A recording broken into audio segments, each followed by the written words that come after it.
Anyone who's followed tournament fishing in Australia over the last 20 years will be well and truly aware of the name Carl Jocumsen. He's a young fella from Toowoomba who had a passion, a drive and a dream to one day fish the US's biggest fishing event, the World Championship, the Bassmaster Classic. Throughout Carl's journey, he's attracted a legion of loyal fans who've shared the highs, the lows of his career. But Carl's number one fan is undoubtedly his mum, Shelly. And today we're going to do this episode slightly different. We aren't going to be on the water, but we are going to sit down and we're going to have a chat with Shelly and hear her perspective on Carl and his journey. Shelly, welcome to my little program. Hi, Craig. Okay, Shelly, before we get too much into Carl's journey, I want to play you a piece of audio, compliments of Bassmaster and the amazing Dave Mercer.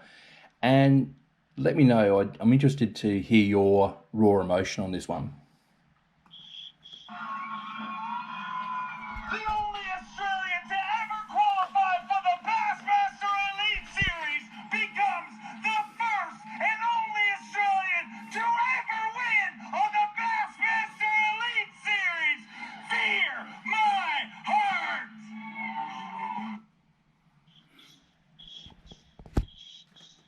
As a mum, how does that make you feel? Well, if you can see my face right now with the biggest smile, it just gives me chills. And I remember that day, and I love watching the clips over and over. And on the day, I watched the flurry that many times, and we laughed at all his little sayings. And it was just probably one of the proudest days of my life, and just felt this warmth. Even though he was so far away, I felt connected with him. Just to see the footage, it just warmed your heart, and it was just full of so much raw emotion from him. And to see him fulfill his dream was just, well, it's a mother's dream too. I know he's worked so hard for that, and it was just amazing moment. So let's cast your mind back to when Carl's a young tacker. Where do you think his love of fishing came from?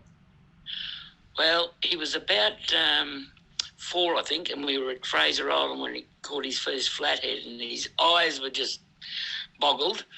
And shortly after that, we went to Bribie and just fishing off the beach, and he would not swim, he wouldn't do any, he just wanted to fish. And it just became a passion or an obsession with him. And he never, ever lost it. From the first fish he ever caught, he knew that's what he wanted to do. My dad used to take us girls fishing on the Condamine, river fishing and camping with his dad. And then my dad carried that tradition going with his grandsons, and he used to take them all out fishing on the Condamine. Of course, Carl wouldn't sleep. He'd love it, and just loved every minute of it. And that just encouraged that love of the sport and the fishing, river fishing, cod, yellow bellies. All right, so he's tracking down the fishing line. Obviously, that passion didn't wane. He was always there. Do you remember his first tournament?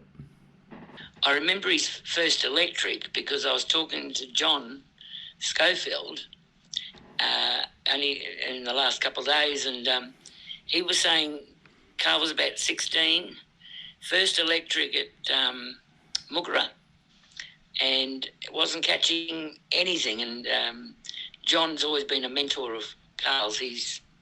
Since he was very little. He came up to John and said, "How are you going?" Because John was having an enormous day and had a good spot. And he said, "No, not doing real good." John said, "You stay here. I'm going to move further. Try this spinnerbait, try this."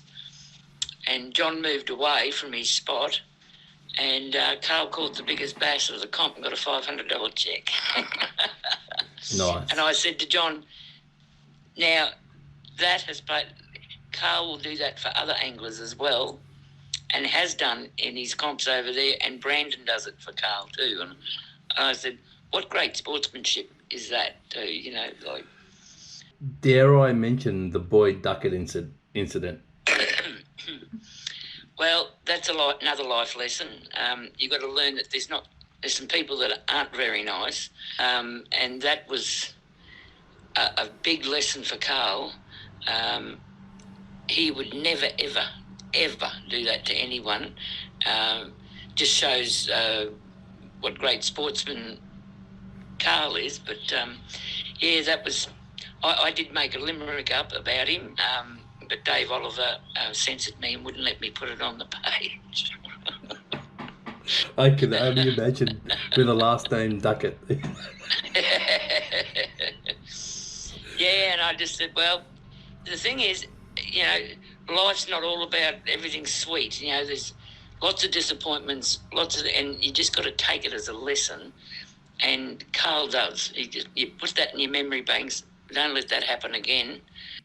So I've got no doubt you've got a million funny stories from Carl and his childhood.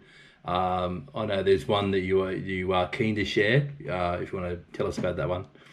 One of his funniest ones.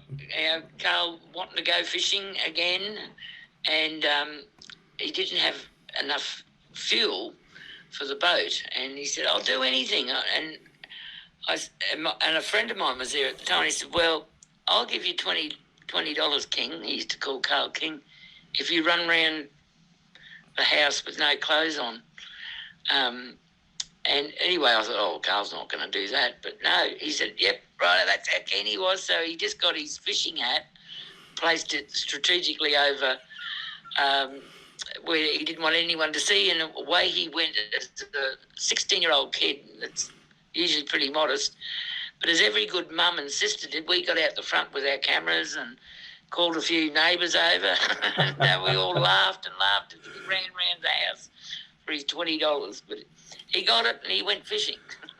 At primary school, he didn't like reading much, and he had a male primary school teacher for the first time in about year 4, and he said, Carl won't read these, Dick and Dora books.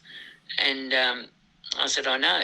And he said, so I want you to go out and buy him a fish encyclopedia, because that's all he talks about is fishing. So let's get him reading something he wants. I said, righto. So I went and got a really thick fish encyclopedia. And Carl's eyes when I gave it to him was like, wow. Yep. And he used to get in his room and he'd just study this book. And after about a week and a half, he'd come out and go, Mum, go to any page you like, hide the top of the name, and I'll tell you what the fish is. Mm. And he got 100%. I just go, what's that? He go, a leather jacket. Mm. What's that? That's blah, blah. And he knew every fish in that book. And he adores that teacher for doing that too. And he saw him not so long back when he was in Australia, met him at a markets, and they recounted that. But when he got to high school, the teachers were more nasty and just said to him, like, you'll never be anything. All you'll ever be is, you'll never get anywhere. You'll be a stop-go man. Fishing will take you nowhere. And that made him more determined, that sort of talk. He just said, well, I'll prove you wrong. And he certainly has. And I think that's been a big driving force with him. Anyone that said you can't do that or you won't achieve that, he's just gone, well, stand back and watch me. But as part of my journey doing what I'm doing now, I listen to the Howard Games, and Mark Howard is a genius at interviewing people, and I listened to one on Kurt Fearnley, who obviously is well known as a wheelchair athlete and done many amazing things. But one of the things that stood out for me in Kurt's story was when he was very young, I think he said around that 5 years old or something like that, his dad called him in to the TV. He was outside. He grew up in a small town, and called him inside, and there was wheelchair racing on the TV. And Kurt said to him, that's what I want to do. And then it was actually his kindergarten teacher that went ahead and organised a wheelchair, and that set him on that journey. So it's incredible how one little thing, one little gesture can change someone's life. And I think that is a really good story, and you can see the impact that that had on Carl. So my house was full of Carl and his mates every weekend, and it was Cresbrook, Kubi, because no one had a licence, only me. And we bought a little trailer, and he had his little tinny. So every weekend, whether I had to work or not, I had to get up and drive those boys. They'd stay the night before, eat me out of house and home, and pack sausages, eskies, and I'd drive them to Cresbrook and leave them there. Carl is very capable too, very capable. He could, because he lived in a vet surgery with his father as well, and so he could stitch animals. He could he delivered triplets with sheep. Had to put his arm up there and pull them out. Wow! This is only as a kid too, and when he used to go, if he went pig hunting, he'd look after all the animals. If there was injury, he could do a suture, or so just a capable sort of kid. And when he'd get out there, they'd light their fires, set their tents up, and I knew they were safe. But after a while, it drained me. And one weekend, I had something I had planned, and I just said to him, Carl, not this weekend, mate. I'm not doing the Cresbrook trip. He looked at me with bewilderment, and I said, no, it's not happening. I'm sleeping in. I've worked the night before. I'm sleeping in. I'm not doing Cresbrook. And he went away, and he copped it all right.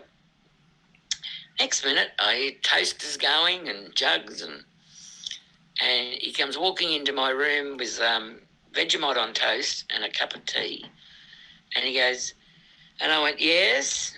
And he goes, Mum, instead of that, we've just been talking to the guys, and I was wondering if you could take us into the skate park in town. And I said, the skate park? What would you want to go there for? And he goes, well, we thought we might smoke a bit of dope, drink some beer, and just hang there instead. I said, go and get the trailer on the car now. Get the esky, get the barbecue stuff, and get in the car. And that's what he did to me. Oh. So he won't say no. Another great story, Craig, brings to mind how capable Carl is. When he was about 8, and I was taking him all the time to Kubi and Cresbrook, and I'll admit I'm not the best driver, and I could not back that trailer in with the boat into the boat ramp. I'd jackknife it every time, back forward. And one day Carl said, let me have a go, Mum. He was only about 8 or 9, so he jumped in. He could hardly see over the steering wheel, and he'd get the rear vision mirror, and he'd look. And anyway, he did it. And so from then on, I used to let him, drive a little bit in and reverse it. And then he would back that trailer up, and people would look and see me get out and this kid get in. And he did that all the time. Then every time I took him, he had to back the trailer in. So he learned at a young age how to. So he'd be schmicket doing that now. and I think it's actually another part of tournament fishing is that whole, especially when you get small ramps. And I know the ones in the US are probably much bigger, but I know over here when you've got even 60 boats on a 2-lane ramp trying to get out all launched in about 20 minutes. Yep. It is a part of it. You have to be like a well-oiled machine. It's, people just going in, reversing, if you had someone that was, jackknifing down, it'd be chaos. And it sounds like from our conversations previously that he is one of those guys that is just naturally gifted at whatever he does. You talked about he was involved in numerous sports, and I know you've got a couple of funny stories you want to share, like with that. Well, Carl was an all-rounder.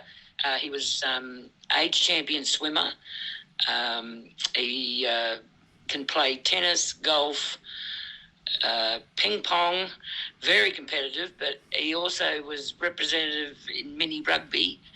And I did think that was NRL. And when I went to his first match and they were doing line-outs and that, I was going, what's going on here? Where's the scrum? And it was a bit of a laugh, but yeah, he played union instead of league. So but he was very good at it. Loves his fitness, and of course Christopher being a boxer too. And now you see Carl in his own home gym, and he keeps that fitness up, because you need to be fit to do the amount of fishing he does. It's all about fitness out there and mind. You know? The story of when Carl won that grand final, I remember hearing it on a podcast with Morgo, and he tells the story of how he went into a bay. I think he missed this 40+ centimetre fish, went away, came back like at the last minute and caught that fish and won the grand final. And that's talking about, you know, it was meant to be, right? It was that time that he was meant to catch that fish that set him on that journey. He makes a decision. He's going to move to the US and follow his dream. How do you handle that? Like, he's going to pack up. He's going to put everything on the line, go to the other side of the world and give this thing a crack. Well, I was very, very sad and distraught as a mum, as anyone would be, because he's the most beautiful son. And something in the back of my mind, I was going, well, maybe it might only be for a couple of months and he'll be home. So I don't want to traumatise him and go, don't go, and put anything negative in there. And I thought, well, you know, he might only be gone for a little while. But when he came back, he said, I'm going back for good, Mum. You know, I'm going to really give this a red hot go. And as a mum, I thought, what do I want for my son? Do I want him just to be like everyone else? We work, you know, Groundhog Day. You know, we go to work, we come home, we pay mortgages. I thought, no, he's got to go for this. He's got the determination. I knew he was just dead set. He had in his mind he was going to fish that classic. He was going to make the elites. Yeah. And what a journey it was. I mean, you know, we were talking before about, you know, like he was living in the back of his truck. At one stage, his truck broke down. A good friend of his, Casey Stone, come along, helped him out. You know, that's a massive part. He could have just gone, that's it, I'm done, I'm coming home. But he didn't. It was that resolve and that resilience and determination in him that went, you know what, I'm going to just keep battling on. Yep. And having such a good friend as Casey, and a very generous, and I'd have to say a gentleman is Casey. I met Casey at Carl's wedding, and I was a bit bewildered. I didn't know where I was going, and someone opened this door for me, and it was Casey Stone. He opened the door for me, and he actually drove me home from the wedding too, which is a hoot. But an absolute gentleman. On a motorbike? Great friend of Carl's. What's that? On a motorbike? No, in a sports car though. Oh, nice. There was about 4 of us, and one girl was going, "Don't go too fast," and I'm going like, "Oh, we only live once. We're in safe hands." But he is an absolute, the nicest guy I've met, and just down to earth too, Casey. And yeah, to help Carl out like that, when Carl rang me and told me, you know, got the lump in the throat. From there, obviously, you went on to qualify for the elites the first time, and fished in the elites for 2 years, and was, I guess, really struggling for consistency, if I can say that. But was learning his trade really when you look at it, and even when you know, like he lost his spot and fished at FLW, it was all part of his journey. Like it was, I don't think anyone would expect to go to the US and just be able to fish against the best guys in the world, who that's their backyard. He had to go over and learn from scratch, and so he was giving these guys 20, 30 years head start, you know. So it's such an incredible story. It is. It's amazing what he's done.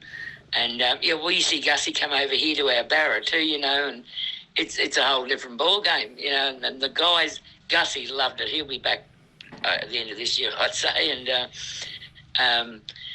it's just chalk and cheese, isn't it? Like, but he had to learn from scratch. Yeah.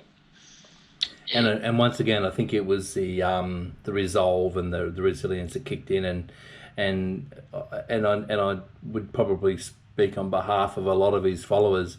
when Carl had a bad day, you could see it. He'd walk on stage and you could see it, and then within 2 or 3 hours there'd be a post going, "Yeah, we learned our lesson today," and we just kick on, and he just goes, and you're like, he's just.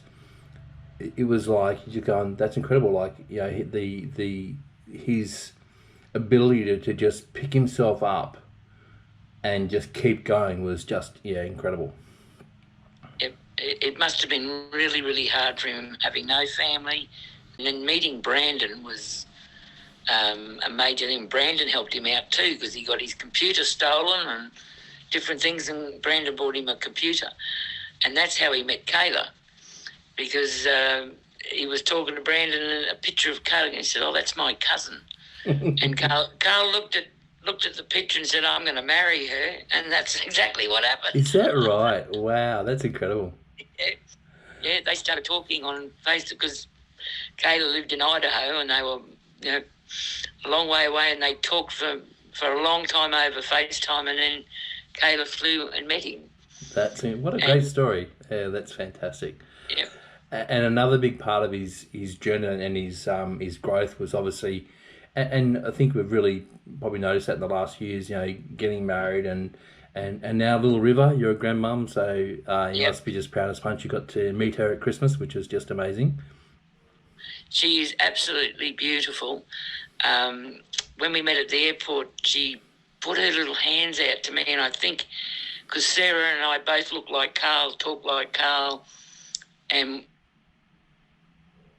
we were in her face going, "Hello, hello," and she could recognise something there, and she put a little hand out and she touched me all over the face like that, and then she uses the back of her hand and she touches you with the back of her hand, and I just had tears streaming down. But when Sarah and I drove to the airport, I said to Sarah, "I get first cuddles, I'm first dibs." And when we got out of the car, Sarah nearly ankle tapped me to get to them.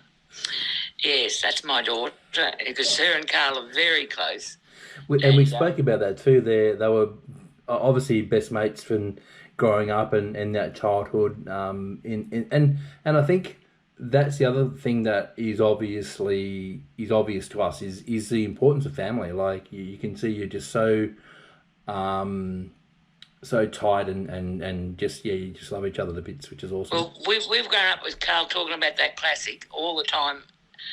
We're just in a little country town, and he's going, "I'm going to win a classic one day." And Sarah said to me the other day, "He's always said it, Mum, always put it out there. I'm going to go on the classic." And I'd like to share a little story at his wedding. Carl always said, "Oh, Mum, they love Australians over here. They love our accent. They can't get enough of it." And when we got to Idaho, we'd go to the shops and, if you went to pay and you'd talk, they go, oh, are you Aussie? Yeah, and they just want you to talk to them because they love our accent. So I based my speech on that, and I pranked him as well. So they had the big, long wedding table with the bridal table, and then it was mostly Americans, and then there's a handful of Australians that flew over for the wedding. So I'm dressed in my finery and got up to speak with the microphone, and in my worst Aussie accent, I took a deep breath, and I just went, "G'day, cobbers, Sheilas, and all you blokes." And then I scanned around the room, and Carl's face was like the wow emoji. He's just like, and there's this like a real silence and a few chuckles. And then I said, "Now allow me to translate. Good evening, distinguished guests, ladies and gentlemen." And then they just erupted. They realised that I think Carl thought I was going to get up there and be a yobbo. And then I went on and told the story about him waking me up with the Vegemite and a cup of tea and going to go to the skate park and just about everything about Kayla.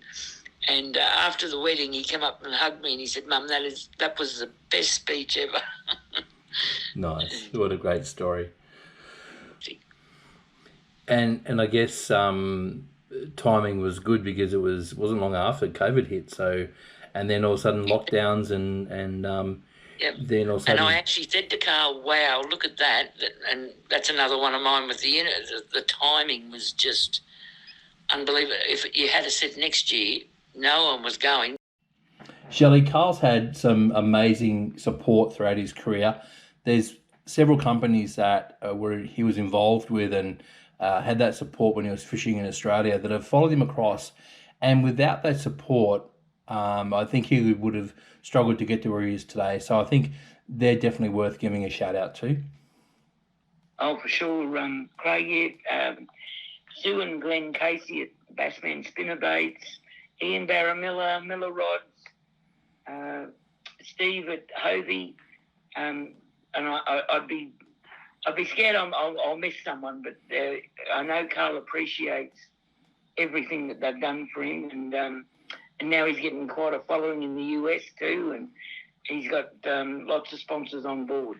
Which is part of forging a career over there is picking up those sponsors and representing them well. So he's certainly doing that, and from a spectator's point of view, the way that Carl presents himself and looks after his sponsors is just incredible. He just is so you couldn't ask for a better statesman or a better ambassador for a brand. I think that's why part of the reason that he's been so well supported, and that because of the way he conducts himself on and off the stage, really. So yeah, absolutely agree, 100%.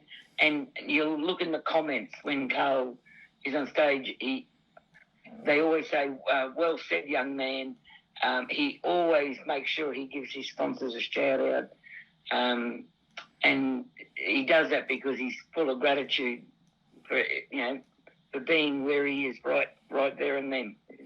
And I think the other organisation that really probably needs to be acknowledged is the ABT and Steve Morgan and the crew. I think obviously Steve Morgan took sports fishing in this country from nothing and has built it over to where it is today in Australia, and obviously forged out and gave Carl that platform to go across. And they've been massive supporters of his with interviews, and it was actually quite fun the other day when I was doing some research into this interview.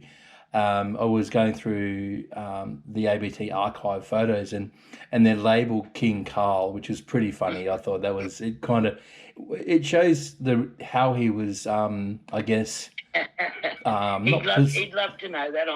I'm sure he'd love to know that. Yeah, well, it was. Steve and Tim, they're all good mates of Carl's. They've fished together for years, lots of good times, lots of laughs, and you can tell when they're interviewing Carl that there's a connection there. And I'd love to see this Barra comp every year and bring the Yanks over and show them how we fish over here with our big barras.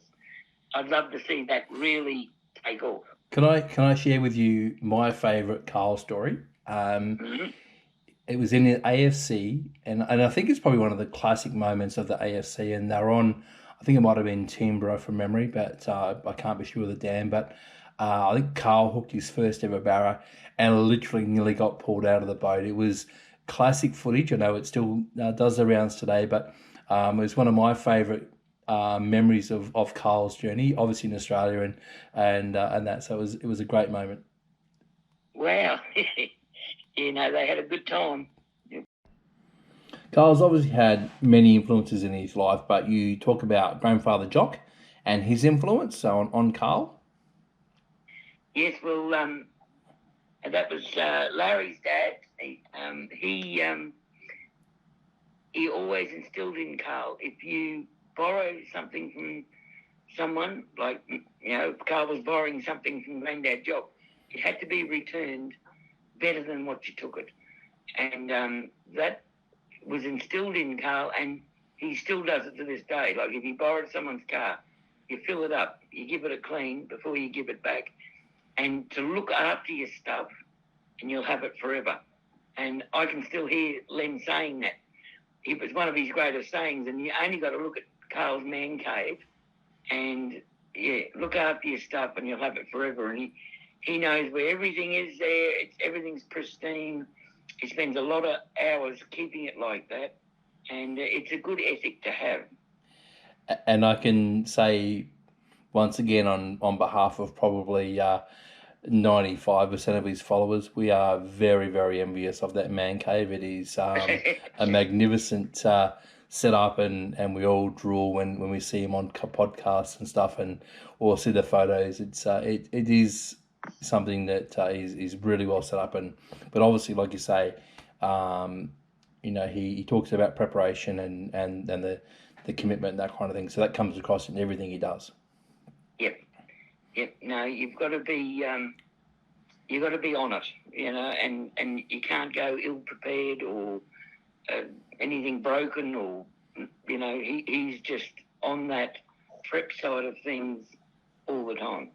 And you spoke about the other influence from his grandfather was the other saying he had was leave things better than when you found them. And I think that in itself is really evident in his current projects that he's been doing for a while now, in that clean up the lakes and taking that pride and in the environment. I just love this, and I love seeing him over there. I know it's dirty, hard work, but if you can inspire, and he's in the position to inspire people, that next time they go camping, they might go, I might just pick that up and put that in the bin. If everyone just chips away and does a little bit, we'll get there in the end. That's it. And you think about, in Australia here, it was an initiative that was, brought, Clean Up Australia Day was brought in many, many years ago, and it's now an annual tradition that a lot of people still do, and I think that has influenced our waterways / just, environment in general. So, once again, he's definitely influencing, and I think the really admirable part about it is, he's gone across the other side of the world, not even his home country or his home country now, but gone to a foreign country and gone, I want to make this better. What a great attitude to have. Yeah. No, and that's coming from his heart too. It would. I know he said to me one day he was in a boat and he looked across and he saw all these straws and Dunkin' Donut containers, McDonald's, and he said it made me feel so sad, to see this beautiful lake and it was just littered by humans, and that's what he just thought. I'm going to go back there and clean that up. Yeah, and that's what sort of kicked it off. And we spoke about the pelican. There was a pelican that he rescued as well. Oh yeah, and that was epic too. It was wrapped all around the poor thing, and Carl will always stop and help any animal in need. So we're just talking about animals and obviously Carl's love of animals and obviously Rue, the bass dog, massive part of their life. She's a beautiful dog. I met her in Idaho, and I was surprised at how small she was. She looks a lot bigger than what she is, but Carl said, Mum, she won't like you for starters. She'll have to check you out, and if you get the nod of approval, then you're in. And that's exactly what she was. And I'm a big animal lover, and I just go straight up to dogs. And I think Rue recognised my voice and my face too, and it only took 10 minutes, and then she was right with me. But there's a bit of a story behind the Kayla finding Rue. Yeah, well, she looks like she's a Kelpie cross Corgi cross sausage dog or something. I don't know, but she's got the Kelpie markings, and they went to because Kayla was saying, we've got to get a dog, and I think Carl was a bit apprehensive at first because of all the travelling they're going to do. And anyway, they went to a refuge, and Kayla found Rue and said, I want her. And Carl took one look at her and said, no, don't think so. And so they got back in the car, and Kayla must have turned to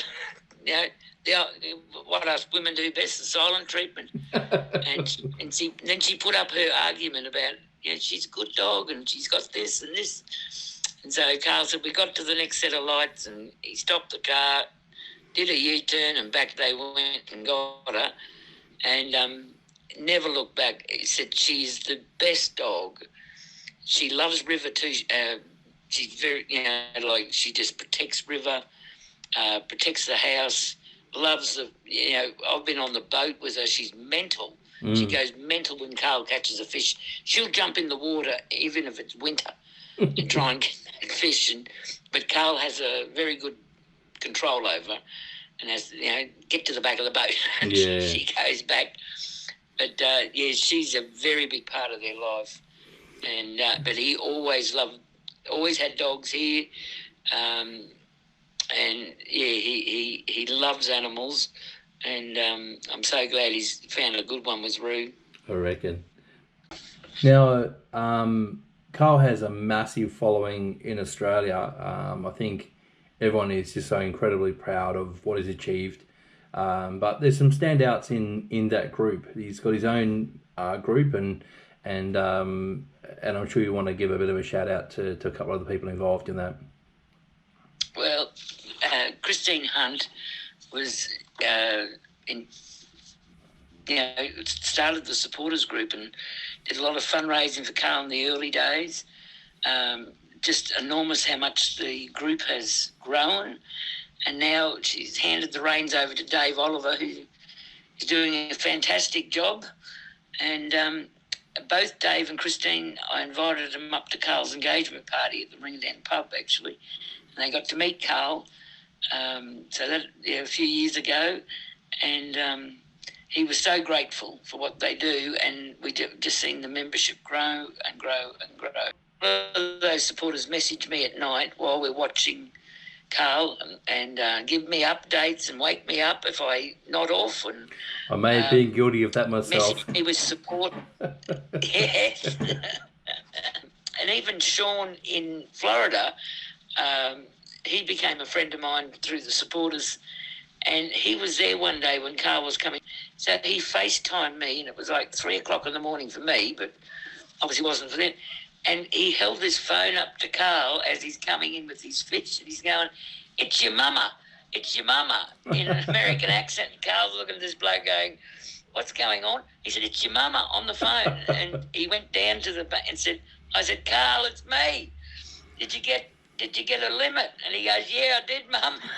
And it was just an amazing experience. And then Sean got photos with Carl, and he drove to Florida just recently and got more photos and put them up on the supporters page. And Sean affectionately calls me Mama J. So, yeah, we've become really good mates, and we talk a lot. So, which is great. And one of the reasons I wanted to do this interview was purely because we see your interaction in the group, your passion, and it's hearing. We've all, I guess, followed Carl for the last decade plus. Had highs. We've shared, not shared, but been on that the highs with him, and we've cried when he won 10 killer, and we've done all that, and we've been we've just felt for him when he's had those really tough days, and I thought, wow, that'd be pretty cool to hear your perspective on all this and how you've coped as a mum, having your son, literally move the other side of the world and endure all of that and that. So I really appreciate you allowing me to have a chat, which and I think we'll put this up in the supporters group, and I think the members hopefully will get a bit of a buzz out of it as well. So yeah, I'd like to give a shout out to all the supporters. It's without, Carl says it all the time, without them, it's just not the same, and he's got such a good fan base now, and to know that we're all back here sitting up at ridiculous hours of the morning,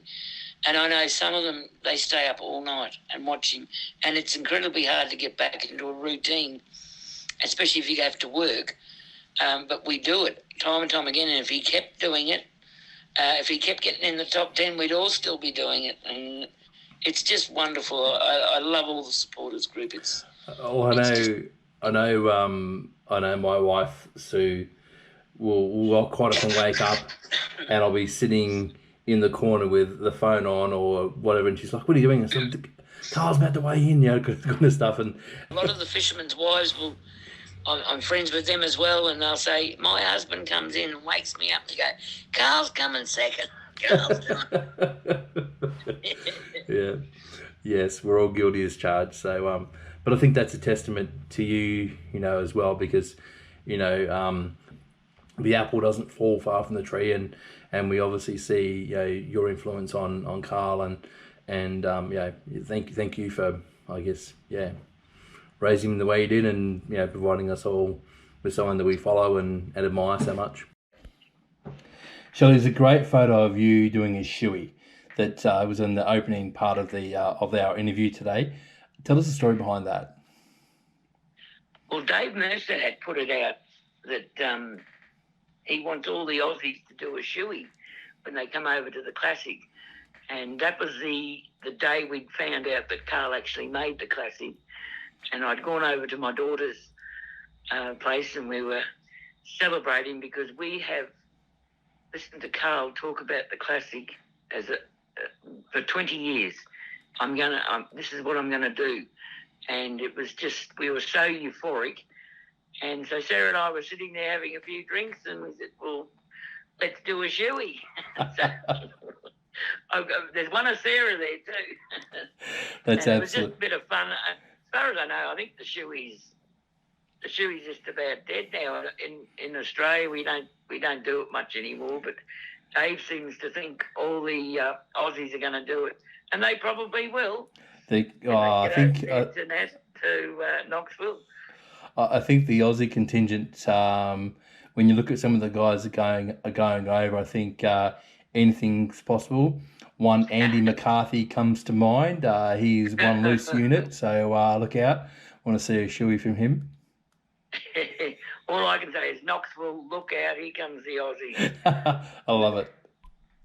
Look at Carl, at what he's achieved, and he is the pioneer. He's the guy that has broken down a lot of barriers, set a lot of challenges, and opened up, and will open up a lot of doors in the future for young guys. And I've got no doubt there are going to be a number of anglers that will follow on in Carl's footsteps, and that's pretty exciting to to have more Australians that eventually will go over there and fish that, and I think that's come from the ABT have set that ground, the basis and that values, and obviously he's gone and lived that in on the biggest stage.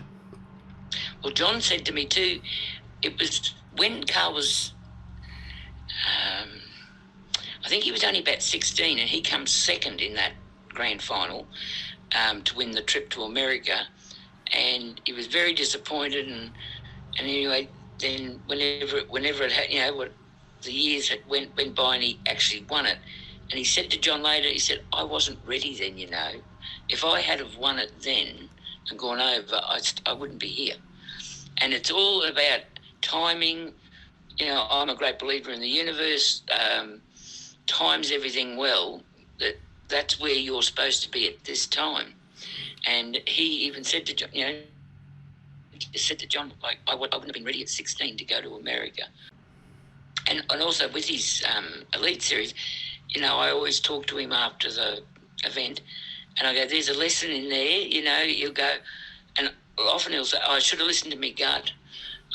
My mind was telling me to go there, but I didn't. I said, well, this is the thing, you've got to start listening to your gut, and there's lessons in everything, and it's not your time yet. You weren't supposed to win that one, but he was supposed to win 10 killer, and wasn't that a tournament? Like I said, when it comes, it will be amazing, and that tournament was amazing, and the footage they got of Carl's emotions, I don't think they'll ever match that. 15 minutes. It was just incredible. And I've watched him over, and still I get choked up. I can't stop watching that when he lies back, because it's just pure emotion, and I think the internet went ballistic. And I think what I, if I was going to interpret what I saw, it was like you're saying, it was everything he'd endured, everything he'd been through in his journey to that moment.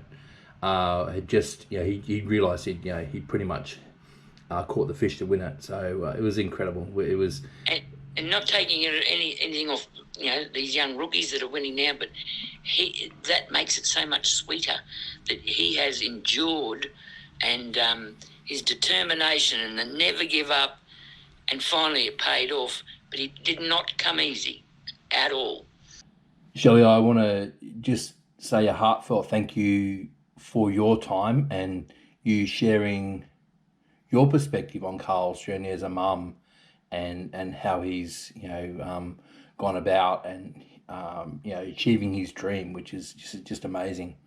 But I think there's one last thing we need to cover off on, and I think that as your mum, you should get the last word. So, any last words of encouragement for Carl? Well, son, I just want you to use those instincts of yours because they're your guide, and go with your gut. And Aussie, Aussie, Aussie, oi, oi, oi, Carl for the win in the Classic. I just know it. I feel it. Shelly, thank you. And like I said, I really appreciate your time. No worries, Greg. It's been lovely talking to you, and let's chat again after the Classic. Well, we could be doing a shoey after the win. Yes. I'll hold you to that one.